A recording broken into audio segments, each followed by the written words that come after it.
Hi guys, welcome to this step-by-step watercolour tutorial all about painting trees in watercolour. I show you 6 easy techniques and I really hope it inspires you and gives you the courage to paint trees in your landscape paintings. Let's get started. So my first technique is side brush for painting the oak tree.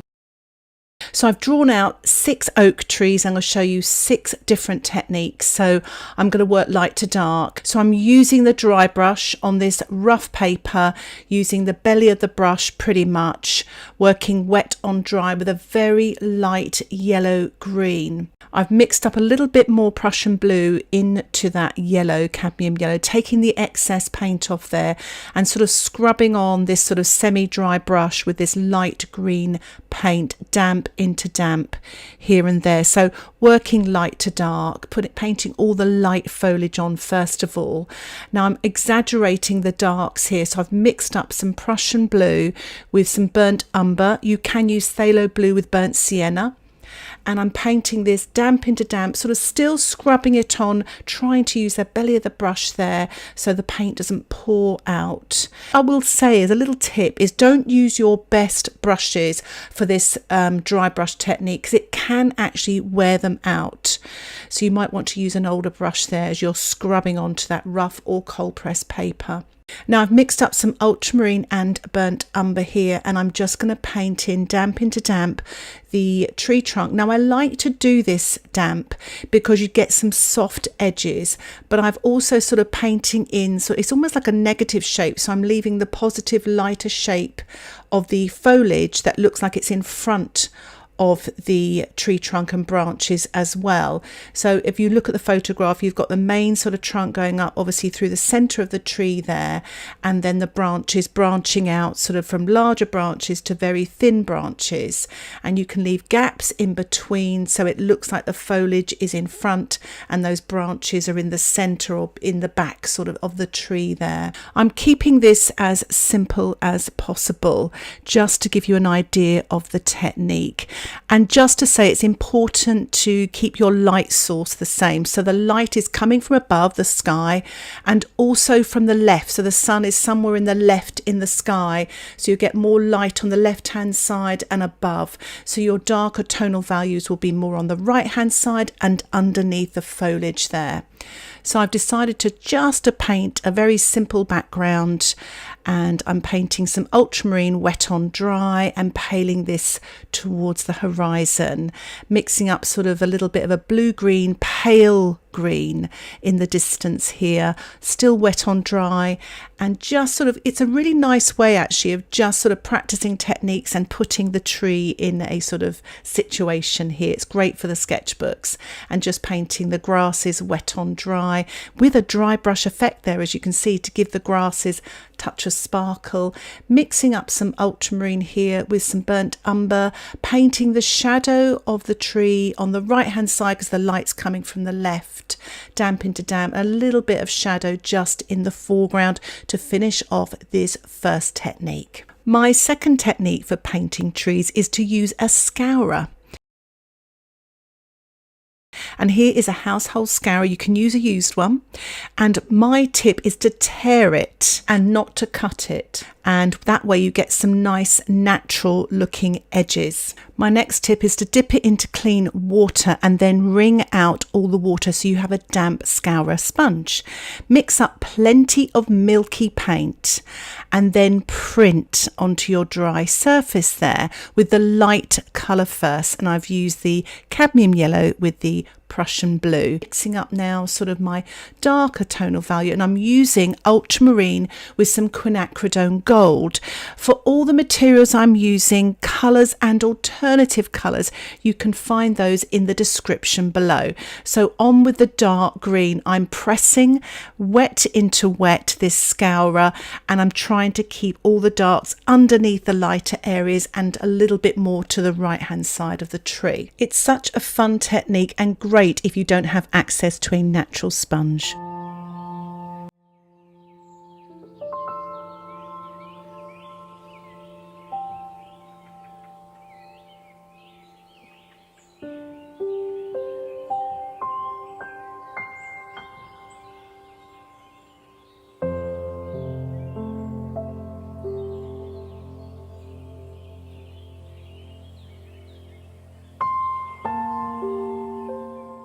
and I'm just painting in the tree trunk and branches, damp into wet. I'm going to paint in a few grasses here and there using my size 4 round brush, damp into damp with that sort of mid green there. As you can see there, I lifted off with some plastic card. I thought it'd be quite nice just to paint some darks at the bottom of those distant trees. I thought it'd be quite nice actually just to paint some darker grasses in the foreground as well, really to create some depth in this painting. So tip number 3, using a synthetic sponge. Here is the synthetic sponge. Again, you can use an old used one, and I'm tearing it again to get that nice textured edge and soaking it in some water and then wringing all the water out so you get a damp sponge.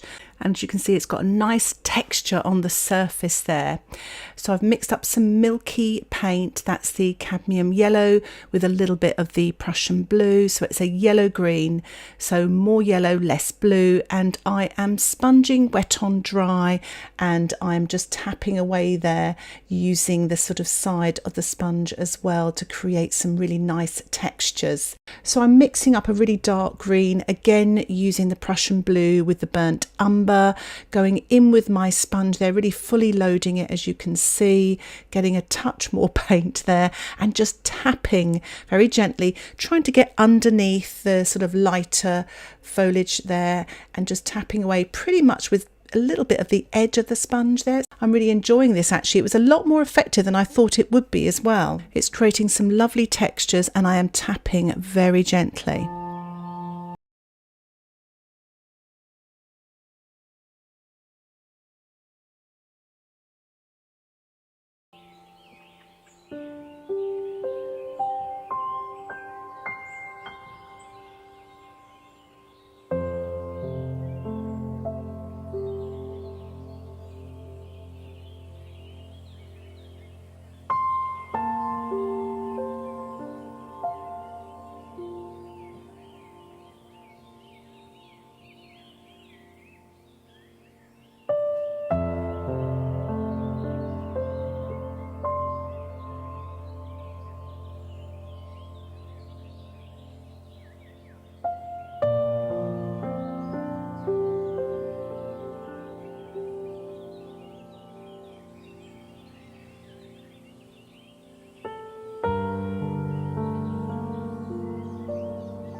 So I'm using the plastic card. It's actually dried off a little bit, but I've managed to pull out a few sort of lighter marks there. And I'm also trying to pull out some light on the left-hand side of the tree there as well. The light's coming from the left, remember. So I'm going to tap in a little bit more dark there. There's a lot of shadow at the bottom of the tree and to the right hand side as well. So I'm tapping very gently just to make sure I don't sort of sponge dark over the lighter area. And I thought I'd do a little bit of sponging on those bushes there. And I quite like actually just mixing with the sponge, going straight into the paint to create some textures as well. I'm just sort of bringing my tree trunk there at the bottom there just out a little bit to the left so it looks a bit more natural. So my number 4 technique is using a natural sponge. I do tend to use them quite a lot and I have lots of different variations. This is a very smooth one which I wouldn't necessarily recommend for textures. I use it for lifting off. This, as you can see, it's got wonderful textures across the sponge there. So I make a collection of them really, just getting the ones, and I just look out for the different textures textures to see if I can get that to look natural for the tree foliage. So again, I've mixed up a really milky wash there. Make sure you mix plenty of paint and it's not too thin. And I'm pressing very gently, wet on dry, starting off again with this light colour there, sort of filling that shape, the canopy of the tree. This is a very dark sort of green here, the Prussian blue with the burnt umber. You can use quinacridone gold, and I am sort of pressing damp into damp. Again, trying to keep the dark underneath the lighter areas of the foliage and to the right hand side. Not always easy when you've got a big sponge in your hand, but try your best. And again, some sponges, natural sponges, will be better than others. So I'm just sort of painting here the sort of shadow part of the tree, and also the shadow for the bushes on the right hand side, and starting to paint the tree trunk now, sort of damp into damp with my size 4 brush, using that mixture again of ultramarine and burnt umber. So again, I'm going to paint the sky with the ultramarine wet on dry with my size 10 brush, paling towards the horizon, just little wriggles of the brush.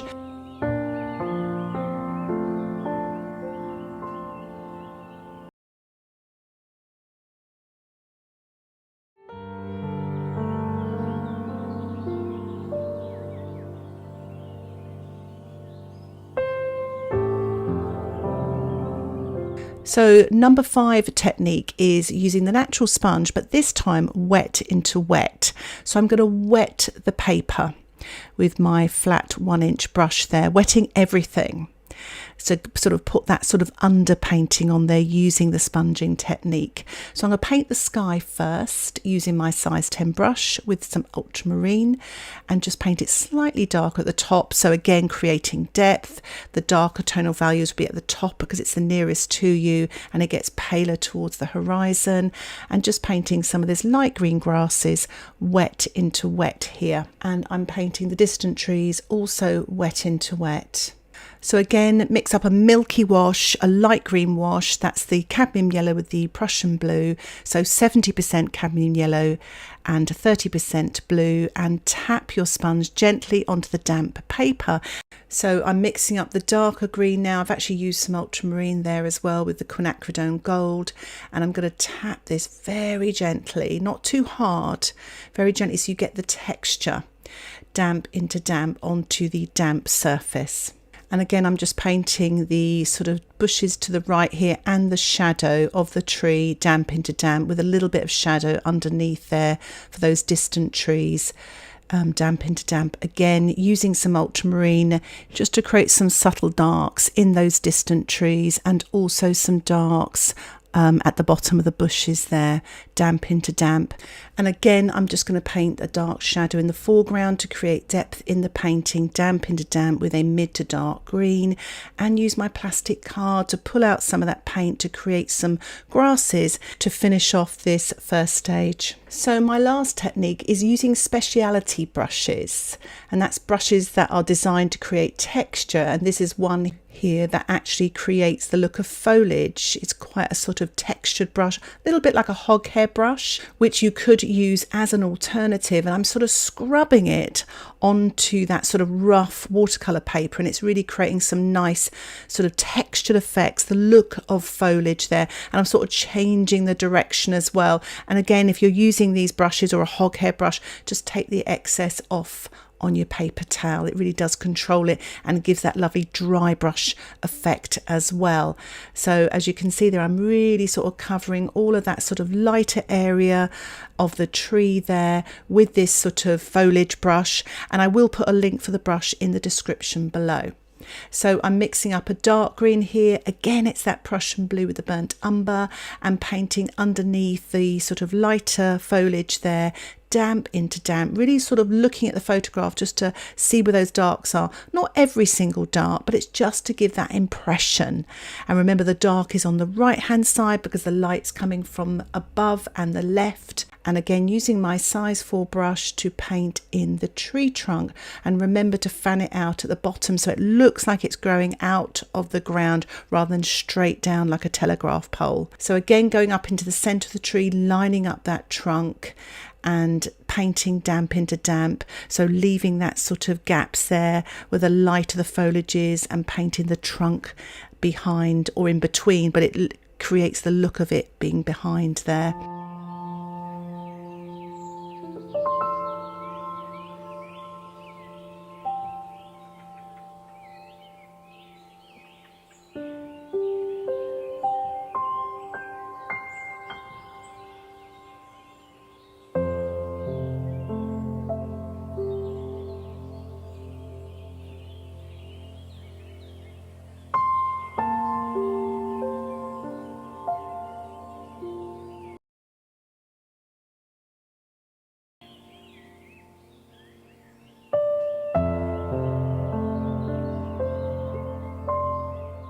What I'm doing here is I'm just tapping, almost stippling with this brush. So I've mixed up a creamy yellow with a little bit to the Prussian blue, and just tapping away here at the edge of the tree, really, to create that sort of natural edge, and try to keep it sort of asymmetrical. Don't keep it all round, sort of break it off and have little bits of foliage breaking away, so it's not a neat circle on the outside edge of the tree.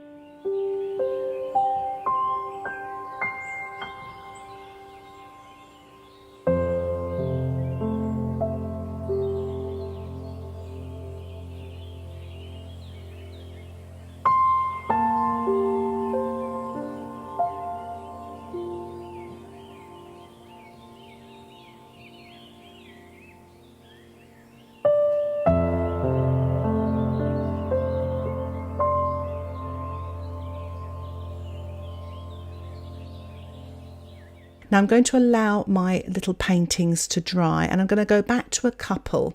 And the one I'm going to go back to first of all is the sponging wet into wet painting, because I want to create some more texture here, wet on dry. So you've got that fuzzy sort of texture in the background, and now I'm sort of painting the sort of darker tonal values, especially to the right again, and underneath the lighter foliage areas there.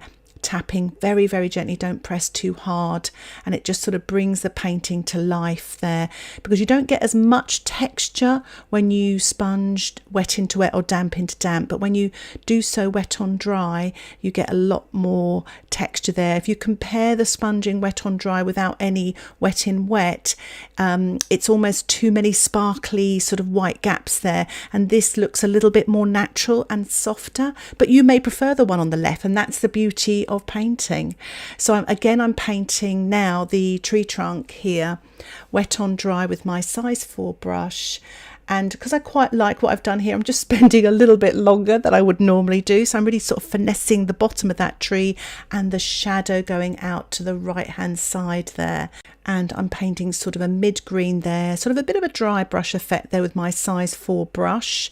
To create the look of the bushes there to the right hand side, going up through the centre of the tree there with that ultramarine and burnt umber sort of mix there, quite creamy, using my size 4 brush, and just again following the line of the tree trunks and branches, giving the appearance that they are connected. So I'm actually scraping off the left hand side of the tree with my plastic card to create the look of light hitting the left hand side of the tree. So I just thought I'd add a few more dark sort of marks here, shadows in the tree that I use the Scourer. So I'm actually using the Scourer still and just printing on gently some of the dark marks there, and using a little bit of light as well here and there, and it does sort of bring it all together.